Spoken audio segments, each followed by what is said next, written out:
Mauvaise nouvelle pour les résidents non permanents aux États-Unis. Donald Trump vient de supprimer une des meilleures dettes aux États-Unis qui permettait, d'accord, la plupart des gens, peut-être 74 à 80% des gens aux États-Unis qui gagnent moins de 100 000 ou moins de 50 000 dollars par an, d'acheter un bien immobilier, mais spécifiquement pour les résidents légaux aux États-Unis, mais qui ne sont pas des résidents permanents. Qu'est-ce que cela veut dire? À partir du 25 mai. D'accord? À partir du 25 mai, donc il supprime pour les résidents non permanents l'habilité de pouvoir prendre la dette qu'on appelle FHA pour acheter un bien immobilier ici aux États-Unis et mettre un apôtre, une avance que de 3%. D'accord? C'est pour ça que beaucoup de personnes aux États-Unis, les gens du pays inclus, aiment cette dette.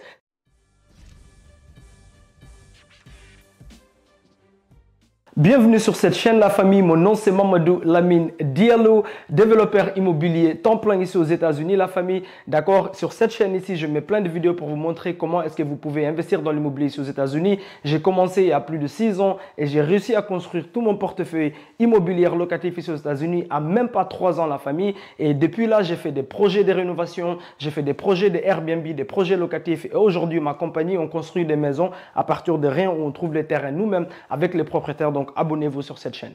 Donald Trump vient de supprimer une des meilleures dettes aux États-Unis qui permettait, d'accord, la plupart des gens, peut-être 74 à 80% des gens aux États-Unis qui gagnent moins de 100 000 ou moins de 50 000 dollars par an, d'acheter un bien immobilier, mais spécifiquement pour les résidents légaux aux États-Unis, mais qui ne sont pas des résidents permanents. Qu'est-ce que cela veut dire? Ça veut dire que peut-être tu as un visa, d'accord, de travail par exemple, ok?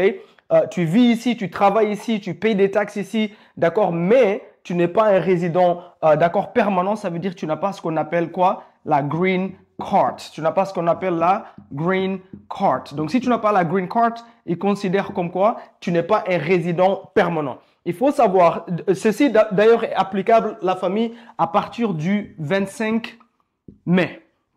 D'accord? À partir du 25 mai, donc il supprime pour les résidents non permanents l'habilité de pouvoir prendre la dette qu'on appelle FHA pour acheter un bien immobilier ici aux États-Unis et mettre un apôtre, une avance que de 3%. D'accord? C'est pour ça que beaucoup de personnes aux États-Unis, les gens du pays inclus, aiment cette dette. C'est une des meilleures dettes qui est garantie par le gouvernement, d'accord, que les gens prennent. C'est la dette la plus populaire ici aux États-Unis, d'accord. FHA veut juste dire Federal Housing Administration et c'est pour ça qu'on appelle le first time, d'accord, les first time home buyers ici aux États-Unis. First time home buyers, c'est juste une personne, d'accord, first time home buyers.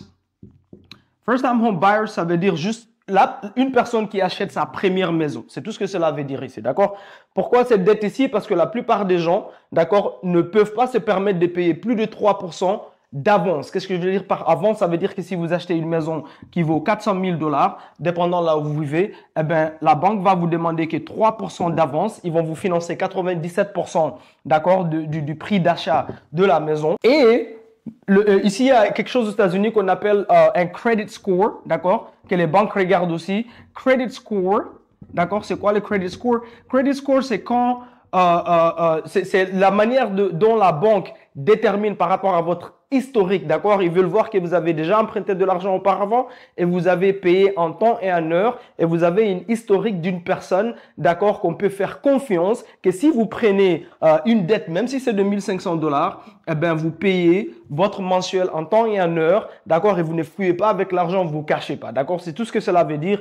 Donc ici, avec cette dette ici, FHA, ça permet à la population, d'accord, qui vit aux États-Unis, et puisque 74% des gens, la famille, je dis bien, statistiquement, 74, et je dirais même plus, je dis bien la famille, 74% des gens aux États-Unis ici, de la population, et je suis sûr et certain qu'ils publient ça comme, d'accord, données statistiques, 74%, mais je suis sûr que c'est plus que ça.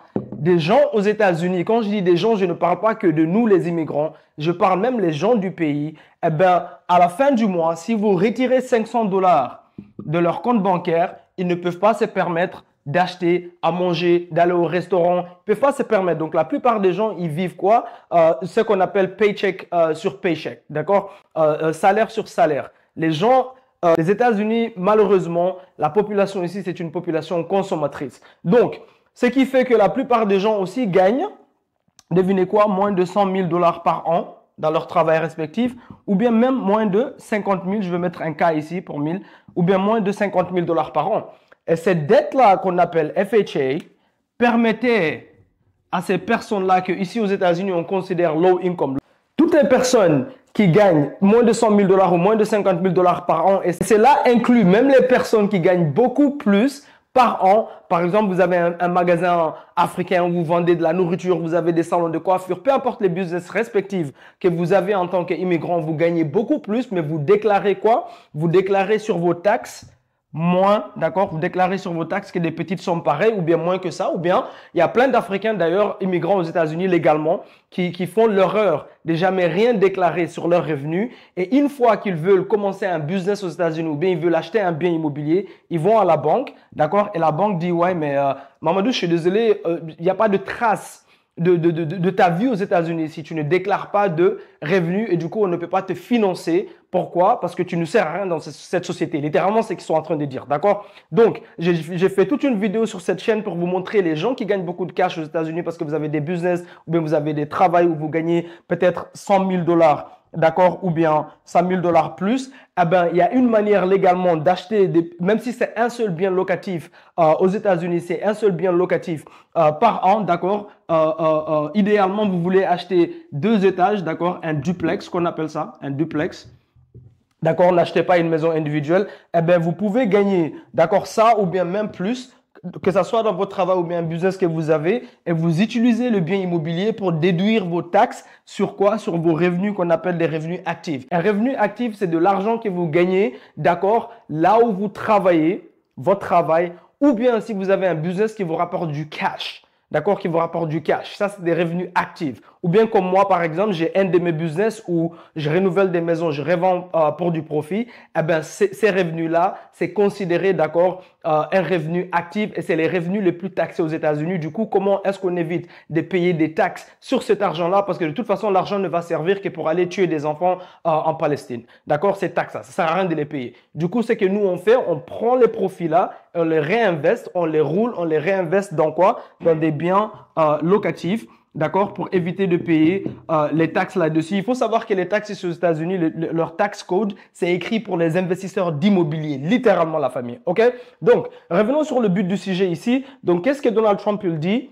Maintenant, c'est plus à partir du 25 mai, les personnes qui sont résidents ici avec un visa de travail, par exemple, d'accord, que ce soit par exemple le visa H1B1, d'accord? Pour ceux qui ne connaissent pas, c'est juste un visa de travail, d'accord? D'ailleurs, il est en train d'essayer de supprimer cela. Là, maintenant, il a créé, c'est un malade, il a créé une carte que les gens peuvent acheter à partir de 5 millions pour avoir les papiers ici. Ou bien, vous avez le visa E2, où ici, vous pouvez littéralement acheter un business qui existe ici aux États-Unis. J'ai un ami belge qui a fait ça, il vient d'arriver ici aux États-Unis. Comme il était dans la construction en Belgique, il a acheté, d'accord, un business qui existe déjà, qui ramène déjà de l'argent ici aux États-Unis. Aux États-Unis, ils ont un problème où la plupart de leur population, la plupart de leurs ressortissants, d'accord, ont vieilli et comme ils ne font plus d'enfants du tout, eh bien, ils ont un problème où ils ont créé des business il y a 30 ans, 20 ans, 40 ans, peu importe. Et maintenant qu'ils vont aller à la retraite, ou bien certains d'entre eux même sont décédés, ils n'ont pas d'enfants pour hériter cela, ou bien leurs enfants sont irresponsables, d'accord. Donc, ils veulent vendre ces business-là et ils vont vous financer littéralement les business, d'accord, avec les employés déjà inclus dedans, un manager déjà inclus, ça rapporte de l'argent. Eh bien, vous pouvez acheter ça même si vous ne vivez pas aux États-Unis ici pour avoir ce visa-là. Mais bon, on va voir comment ça va se passer avec les 4 ans ici avec Donald Trump. Vous savez très bien qu'il ne rigole pas. Il est en train d'essayer de supprimer plusieurs choses. Donc, une des choses qu'il a déjà commencé, c'est avec quoi? Avec le FHA ici, la famille. Donc, le FHA ici, First Time Home Buyers Loan, comme j'ai dit, ceci vraiment aidé beaucoup de personnes, beaucoup de gens qui gagnent très peu d'une manière annuelle de pouvoir se permettre d'acheter une maison. Et du coup, qu'est-ce qu'il dit maintenant? À part si tu es un résident permanent ici, tu as la green card. Et je doute même qu'il ne va pas essayer de supprimer cela. D'accord? Je me demande si même ça, il ne va pas essayer de supprimer. Mais pour l'instant, la famille, si vous êtes résident ici avec un visa de travail, d'accord, et vous n'êtes pas résident permanent et vous voulez acheter une maison, à part si votre dossier commence avant le 25 mai, Qu'est-ce que je veux dire par votre dossier? Ça veut dire que vous êtes allé à votre banque, d'accord, que votre banque regarde votre profil et voit si vous pouvez vous qualifier pour la dette FHA ici, et vous parlez avec ce qu'on appelle ici aux États-Unis un loan officer, d'accord? Un loan officer, qu'on appelle ça ici. Alors, pour savoir si vous vous qualifiez pour cette dette avant le 25 mai, si vous avez votre numéro de dossier avant le 25 mai, d'accord, la famille, vous pouvez encore le faire. C'est à partir du 25 mai, n'importe qui commence un dossier après le 25 mai, alors que vous n'êtes pas résident permanent, vous n'allez pas pouvoir avoir la dette FHA. Vous avez encore d'autres options comme le conventional loan à 5%. Vous avez d'autres genres de dettes, surtout pour les gens qui veulent investir. En général, les dettes qu'on donne aux investisseurs n'ont rien à voir avec ni votre crédit et ça n'a rien à voir avec votre statut, ça a à voir avec le bien, mais ça c'est une vidéo pour un autre jour. D'ailleurs, j'ai fait plein de vidéos sur cette chaîne pour vous montrer exactement comment est-ce que vous pouvez investir dans l'immobilier ici aux États-Unis. Vous allez me voir là-bas en train de, d'accord, visiter mes projets. Je fais plein de vidéos, donc assurez-vous de vous abonner. D'accord, la famille? Donc, si vous avez votre dossier avant le 25 mai, et si vous vous demandez comment avoir votre dossier, c'est très simple. La plupart des gens ne savent pas que si tu veux savoir si tu peux être qualifié pour prendre une dette, c'est juste, il suffit d'aller à ta banque. Bien sûr, assure-toi que tu as déjà, d'accord, un credit score, même si c'est de 580 ou bien plus de credit score. Si tu n'as pas aussi, laisse un commentaire en dessous. Je travaille avec un partenaire à moi qui peut t'aider à réparer ton crédit, augmenter ton credit score. Il peut t'aider à avoir des trade lines pour accélérer ton credit score. Donc, si vous avez besoin de ces services-là, laissez un commentaire en dessous et je vais vous mettre en contact. D'accord? Donc, 580, vous pouvez aller trouver ce qu'on appelle un loan officer. D'accord? On les appelle un loan officer. Ou bien vous avez ce qu'on appelle un mortgage broker. D'accord? Un mortgage broker. Un loan officer ou bien un mortgage broker, la famille, c'est littéralement une personne, c'est littéralement une personne qui est dans la vente en fait. Mais il travaille avec plein d'institutions bancaires. Donc, eux, ils travaillent pour les institutions bancaires, mais en règle générale, ils vous cherchent, vous, la personne qui veut acheter un bien immobilier, pour vous aider à aller négocier les meilleures dettes qui existent et ils vont regarder votre profil, ils vont vous dire exactement ce que vous avez besoin, quel genre de banque, où est-ce qu'ils vont aller, d'accord? Et c'est même pas vous qui les payez, c'est la banque qui les paye, la famille, d'accord? C'est pas vous qui les payez, de toute façon. C'est leur travail. Si vous allez littéralement sur Google et vous tapez loan officer ou mortgage broker dans votre état, vous allez trouver une personne. Mais bien sûr, vous devez lui dire votre objectif. Vous savez déjà que je ne conseille personne d'aller acheter une maison individuelle. Quand je parle d'une maison individuelle, je parle de ce qu'on appelle ici aux États-Unis un single family, d'accord? Puisque la plupart des gens ne peuvent se permettre de toute façon que d'acheter dans des quartiers où les maisons ne valent que 300 000 $ et l'appréciation dans ces quartiers-là est très lente. C'est mieux pour votre premier bien d'aller acheter ce qu'on appelle un duplex,